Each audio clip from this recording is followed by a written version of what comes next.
అందరికీ నమస్కారం. ఈరోజు ఈ పాలిటెక్ ఫెస్ట్కి వచ్చినప్పుడు నిజంగానే నేను ఆశ్చర్యపోయా. చాలా పెద్ద స్పీచ్ రాసుకుని వచ్చేది, అంతా పడేయచ్చు. ఇంకా నేను అసలు ప్రభుత్వ పాలిటెక్నిక్లో ఇంత అద్భుతమైన పిల్లలు ఉన్నారు, ఇంత అద్భుతమైన ఐడియాస్ ఉన్నాయి, ఆ ఐడియాస్ని రియాలిటీ చేసేదానికి అద్భుతమైన ఫ్యాకల్టీ ఉందని వాస్తవంగా నేను ఈరోజు తెలుసుకుంటాం జరిగింది.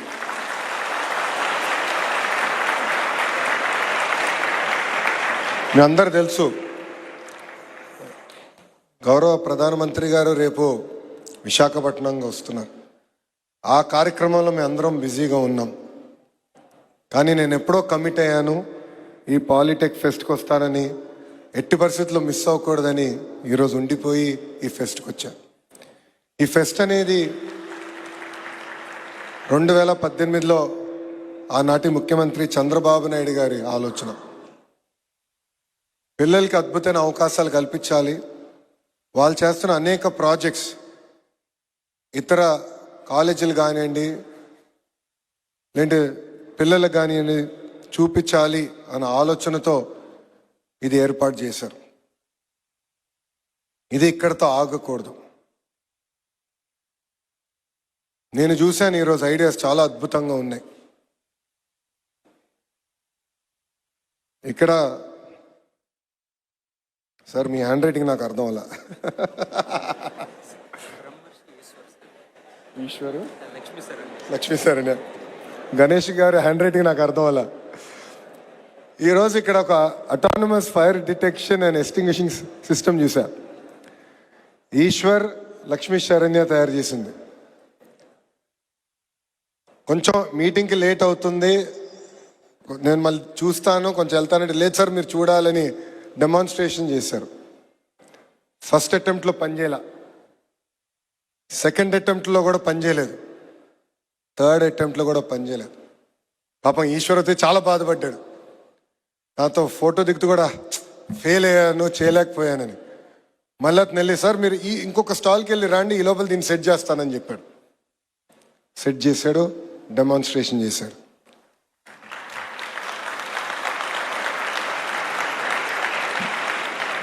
దాని ఒకసారి రా, పైకి రా.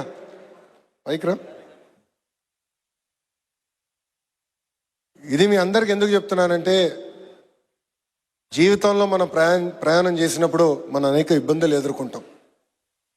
మనం అనుకుంది సాధ్యం కాదు, ఎదురు దెబ్బలు రావచ్చు, ఎదురు గాలి ఉండొచ్చు. పరిగెత్తేటప్పుడు తప్పనిసరిగా మనం అందరం పడతాం. పడిన వెంటనే ఎంత తొందరగా లేస్తాం అనేది చాలా చాలా ముఖ్యం మన జీవితంలో. సో ఈశ్వర్ ఈరోజు సరేనే నాకు ఈరోజు చూపించారు, ఎస్ దీన్ని సాధిస్తాం, ఇబ్బంది ఉంది పర్వాలేదు, మీరు ఒక్క స్టాల్ ముందరికి వెళ్ళి రాండి అని చెప్పారు. నిజంగానే వాళ్ళు నేను అభినందిస్తున్నాను. థ్యాంక్ యూ అమ్మా.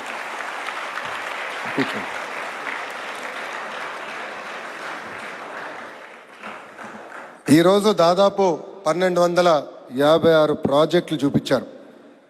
దాంట్లో 249 టాప్ ప్రాజెక్టులు ఏకంగా స్టేట్ లెవెల్కి తీసుకొచ్చారు. వాళ్ళందరినీ నేను హృదయపూర్వకంగా అభినందిస్తున్నాను. నేను కూడా స్కూల్ సమయంలో ఒక కారు తయారు చేశా. చిన్నప్పుడు కార్లు పిచ్చి చాలా ఎక్కువ నాకు. క్రికెట్, కారు, బిర్యానీ ఈ మూడు నాకు బాగా నచ్చేది చిన్నప్పుడు. నేను కూడా కారు తయారు చేసినప్పుడు మొన్నటి వరకు అనుకున్నా కారు తయారు చేశాను చిన్నప్పుడు అని. కానీ మీ ప్రాజెక్టులు చూస్తే అది వేస్ట్ అని తెలిపోయింది. చాలా ఇన్నోవేటివ్ ఐడియాస్. ఒక పక్కన కేంద్ర ప్రభుత్వం సహకారం, ఆంధ్ర రాష్ట్ర ప్రభుత్వం ప్రోత్సాహంతో అద్భుతమైన ఐడియాస్ ఈరోజు నాకు మీరు అందరూ చూపిస్తాం జరిగింది. ఈ సందర్భంగా కొన్ని స్టోరీస్ మీతో షేర్ చేయాలి. మొదటి స్టోరీ, యాపిల్ సంస్థ ఫౌండర్ స్టీవ్ జాబ్స్. యాపిల్ గురించి మీ అందరు తెలుసు, ఐఫోన్ కావాలి అందరికీ. అతను యాపిల్ స్థాపించినప్పుడు అతనికి ఉన్న ఐడియాస్ని బోర్డు కాదంటే ఏకంగా కంపెనీ వదిలేసి వెళ్ళిపోయాడు. అప్పుడు ఆ కంపెనీ మొత్తం పడిపోయింది, షేర్ ప్రైస్ పడిపోయింది, నష్టాల్లోకి వెళ్ళింది. మళ్ళీ అతను వచ్చి అతను నమ్ముకున్న సిద్ధాంతాలు అమలు చేసి యాపిల్ని one of the most valuable company చేశారు. ఇది నేను ఎందుకు చెప్తున్నానంటే అతను కూడా అదే పడలా. నన్ను నా కంపెనీ నుంచి పంపించేశారే, వేరే మోడల్ చేయాలి లేంటే ఏదో అని ఆలోచించలేదు. పర్వాలేదు, పంపించేశారు. వెళ్ళి ఇంకో కంపెనీ స్టార్ట్ చేశాడు. అతన్ని ఎత్తుక్కుంటా మళ్ళీ ఆ కంపెనీ బోర్డ్ ఆఫ్ డైరెక్టర్స్ వచ్చారు. నాకు కూడా ఇప్పుడు కూడా బాగా గుర్తు, ఐఫోన్ 2007లో అనుకుంటా ఇంట్రడ్యూస్ చేశారు. నేను అనుకున్నా ఎవరన్నా $600 అనుకుంటా అప్పుడు. అది $600 పెట్టి ఎవరన్నా ఫోన్ కొంటారు నేను అనుకున్నా. కానీ ఒక్క ఐఫోన్ సమాజంలో ఎంత మార్పు తీసుకొచ్చిందో మనందరూ ఆలోచించాం. ఇంకో వ్యక్తి గురించి కూడా నేను మాట్లాడదలుచుకున్నా. అతని పేరు శ్రీధర్ వెంబు. ఎంతమందికి తెలుసు శ్రీధర్ గారి గురించి? జోహో అనే కంపెనీ విన్నారా ఎవరన్నా? India's premier product development company. Sridhar గారిని నేను 3-4 సార్లు కలిసా. 2017 నుంచి 2019 మధ్యన నేను ఐటీ శాఖ మంత్రిగా ఉన్నప్పుడు ఆయన్ని కలిసి తిరుపతికి ఒక డెవలప్మెంట్ సెంటర్ తీసుకొచ్చాం.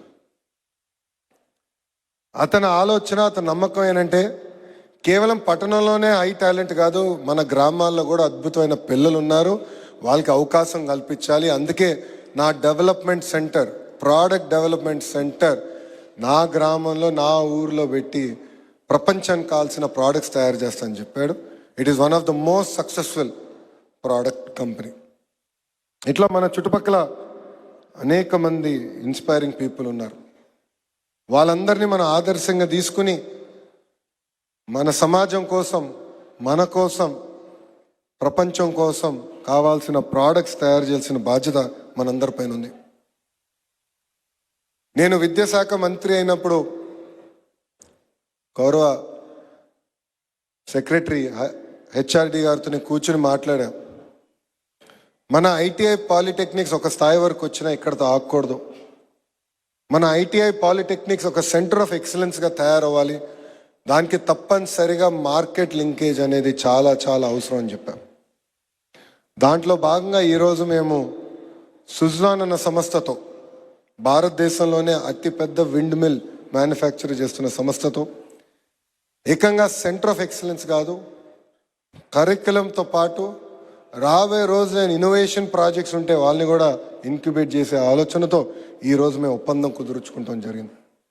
ఇట్లా భారతదేశంలో ఉన్న మేక్ ఇన్ ఇండియా పాటిస్తున్న సంస్థలతో ఒప్పందం కుదుర్చుకుని మన కరిక్యులంతో పాటు ఇన్నోవేటివ్ ఐడియాస్ని ఇంక్యుబేట్ చేసేదానికి మన ప్రభుత్వం ఒక నిర్ణయం తీసుకుంది. ఈ ఫెస్ట్ అనేది ఏదో ఒక ఈవెంట్ కాదు, ఇదొక మూవ్మెంట్. గౌరవ ప్రధానమంత్రి గారు పదే పదే చెప్తారు మేడ్ ఇన్ ఇండియా అని. ఇది చాలా చాలా అవసరం. ఈరోజు మనం వాడుతున్న సెల్ ఫోన్లు, టీవీలు, ఇవన్నీ కూడా మీరు చూస్తే కాంపోనెంట్స్ అన్నీ చూస్తే చైనాలోనో తైవాన్లో తయారు చేస్తారు. దానికి మనందరం ఫుల్ స్టాప్ పెట్టాల్సిన అవసరం ఉంది. మన ప్రభుత్వం పదే పదే ఒక మాట చెప్తుంది, రాజధాని ఒకే దగ్గర ఉండాలి కానీ అభివృద్ధి వికేంద్రీకరణ జరగాలని, ఒక ఎకో సిస్టమ్ ఏర్పాటు చేయాలి. మీరు అందుకే చూస్తే వెనుకబడిన జిల్లా అనంతపురం జిల్లాకి కియా మోటార్స్ తీసుకొచ్చాం. ఈ రోజున ఆలోచన కేవలం కియా మోటార్స్ తీసుకొచ్చి అక్కడితో కాదు, మొత్తం మొబిలిటీ ఎట్లా అనంతపురం తీసుకురావాలి, అక్కడున్న పాలిటెక్నిక్స్ ఐటీఐలో కూడా ఆటోమోటివ్ మొబిలిటీ రంగంలో ఎట్లా ముందలు తీసుకునే ఆలోచనలో మేము ఉన్నాం. ఇంకో పక్కన కర్నూలుకి వచ్చేగల ఏకంగా డ్రోన్స్ హబ్గా మొన్న గౌరవ కేంద్ర మంత్రి, సివిల్ ఏవియేషన్ మంత్రి రాము కూడా ప్రకటించారు. ఆ డ్రోన్ హబ్లో కూడా కావాల్సిన ఎకో సిస్టమ్, ఇన్నోవేషన్కి కావాల్సిన బేసిక్ ఎక్విప్మెంట్, మెంటరింగ్, నర్చరింగ్ కూడా ఏర్పాటు చేయాలి. ఇట్లా ఒక్కొక్క జిల్లాకు ఒక్కొక్క ప్రాధాన్యత ఇచ్చాం. కడప, చిత్తూరుకు వచ్చేగల ఎలక్ట్రానిక్స్ మ్యానుఫ్యాక్చరింగ్ హబ్. ఆ 2 జిల్లాల నుంచి ఎవరిని ఉంటే ఇక్కడ మీకు తెలుసు టీవీలు తయారు చేసే సంస్థలు వచ్చినాయి, సెల్ ఫోన్ తయారు చేసే సంస్థలు వచ్చినాయి, దాంట్లో కెమెరా మాడ్యూల్, బ్యాటరీలు తయారు చేసే సంస్థలు కూడా వచ్చినాయి. నిన్నగాక మొన్న ప్రకాశం జిల్లాలో ఏకంగా బయోఫ్యూల్స్ అంటే గడ్డి నుంచి గ్యాస్ తయారు చేసేదానికి రిలయన్స్ అనే సంస్థతో కూడా ఒప్పందం కుదుర్చుకున్నాం. అక్కడ కూడా అనేక అవకాశాలు ఏర్పడుతున్నాయి. ఇట్లా ఒక్కొక్క జిల్లాకు ఒక్కొక్క ప్రాధాన్యత ఇచ్చాం. దానికి మొత్తం ఎకో సిస్టమ్ ఏర్పాటు చేస్తున్నాం. దానికి కావాల్సిన ఇంక్యుబేషన్ ఇన్ఫ్రాస్ట్రక్చర్ కూడా క్రియేట్ చేస్తున్నాం. రతన్ టాటా గారి గురించి నేను ఎంత చెప్పినా తక్కువే. నాకన్నా మీకే బాగా తెలుసు ఆయన గురించి. నిన్న నేను ఉండి నియోజకవర్గంలో రతన్ టాటా గారి విగ్రహం కూడా ఆవిష్కరించాను. అక్కడ నేను మాట్లాడుతూ చెప్పా, రతన్ టాటా గారు చనిపోయినప్పుడు క్యాబినెట్ మీటింగ్ జరుగుతుంది. క్యాబినెట్ మీటింగ్ రద్దు చేసుకుని గౌరవ ముఖ్యమంత్రి గారు ఆయనతో పాటు నేను వెళ్ళాను. ఫ్లైట్లో వెళ్తుంటే అప్పుడు ఐడియా వచ్చింది, రతన్ టాటా గారి పేరుతో ఒక ఇన్నోవేషన్ హబ్ ఏర్పాటు చేయాలి. ఆ హబ్ నుంచి ప్రతి మేజర్ డిస్ట్రిక్ట్స్లో నోడ్స్ ఏర్పాటు చేసి మీలాంటి ఐడియాస్ ఉన్న ఆంటర్ప్రినర్స్ని ప్రోత్సహించే బాధ్యత మన ప్రభుత్వం తీసుకుంటుందని ఈ సభాముఖం మీ అందరికీ నేను హామీ ఇస్తున్నాను.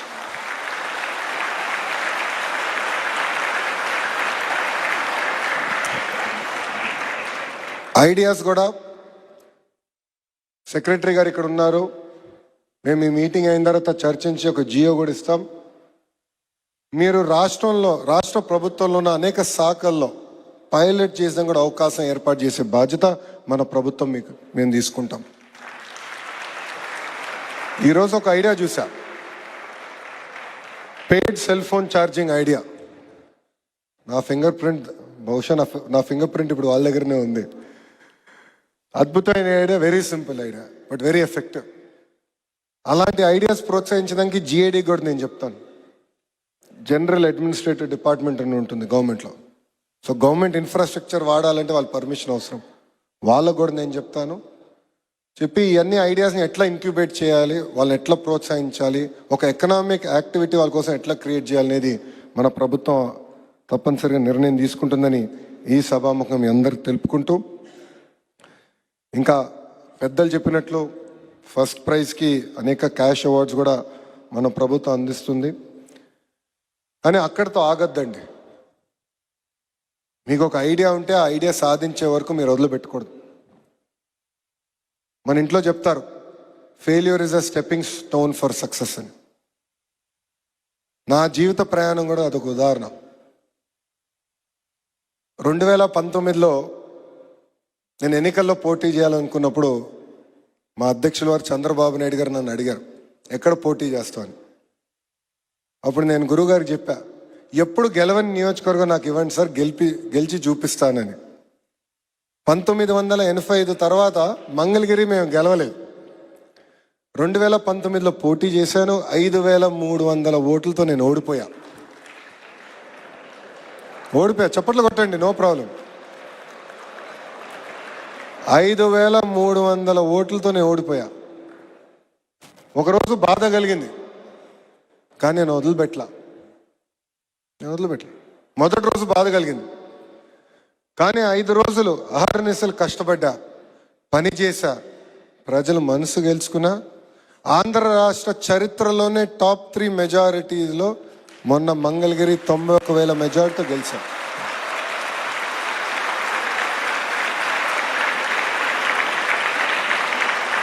ఉపాధ్యాయులు ఇక్కడ ఉన్నారు. గౌరవ ముఖ్యమంత్రి గారు మీరు ఏ శాఖ ఆశిస్తున్నారని నన్ను అడిగినప్పుడు విద్యాశాఖ నాకు ఇవ్వండి సార్ అన్నా. అప్పుడు ఆయన అన్నారు, చాలా కష్టమైన శాఖ, చాలా కాంప్లికేషన్, అనేక సంఘాలు ఉంటాయి, నువ్వు తట్టుకోగలుగుతావా అని అడిగారు. అందుకే నాకు ఆ శాఖ కావాలి సార్ అని చెప్పా. ఇన్ఫ్యాక్ట్ నేను విద్యాశాఖ మంత్రి అవుతున్నాను అన్నప్పుడు చాలామంది శాసనసభ్యులు కూడా నాకు మెసేజ్ చేశారు. అశోక్ బాబు గారు కూడా ఇక్కడ నవ్వుతున్నారు. చాలామంది చెప్పారు, చాలా కష్టమైన పని, సంస్కరణలు తీసుకొస్తాం, అంత తేలిక కాదు అంటే ఒకటే చెప్పా. అందుకే నాకు అది ఇష్టం. ఛాలెంజ్ అనేది జీవితంలో ఉండాలి, ఛాలెంజ్లోనే మనం అందరం ఎమర్జ్ అవుతాం అని నేను చెప్తాను జరి. సో ఇక్కడున్న మీ అందరు కూడా కోరేది అదే, ఛాలెంజ్ అనేది తీసుకోవాలి, చాలా కష్టపడాలి. There is no alternative to hard work. మనం నమ్ముకున్న దానికోసం అహర్నిశలు కష్టపడాలి. 1 కాదు, 2 కాదు, 10 దెబ్బలు కూడా తగలచ్చు, అయినా నిలబడాలి, నమ్ముకున్న దానికోసం పోరాడాలి. సో ఈరోజు నిజంగానే మిమ్మల్ని అందరినీ నేను అభినందిస్తున్నా. చాలా అద్భుతమైన ఐడియాస్ ఈరోజు మీరు తీసుకొచ్చారు. అదే నవ్వుతున్నా, మీ వయసులో నేను బిర్యానీ, క్రికెట్, కార్లు, ఈనాడు ఇలా ఐఓటీ గురించి ఆలోచించలేదు, సెన్సర్ల గురించి ఆలోచించలేదు. నిజంగానే I go back very inspired from the work that all of you have done. As a minister, as a government, we will stand with all of you as innovators. We will support you.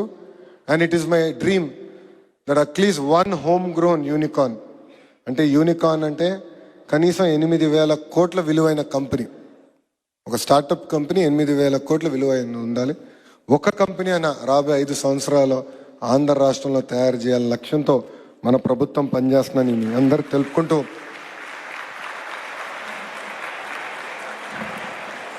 1995 నుంచి 2004 వరకు చంద్రబాబు నాయుడు గారు ముఖ్యమంత్రిగా ఉమ్మడి రాష్ట్రానికి పనిచేశారు. అప్పుడు ఆయన చెప్పేవారు పదే పదే ఎక్కడికి వెళ్ళినా, dare to dream, strive to achieve అని. ఏంటది? Dare to dream, strive to achieve.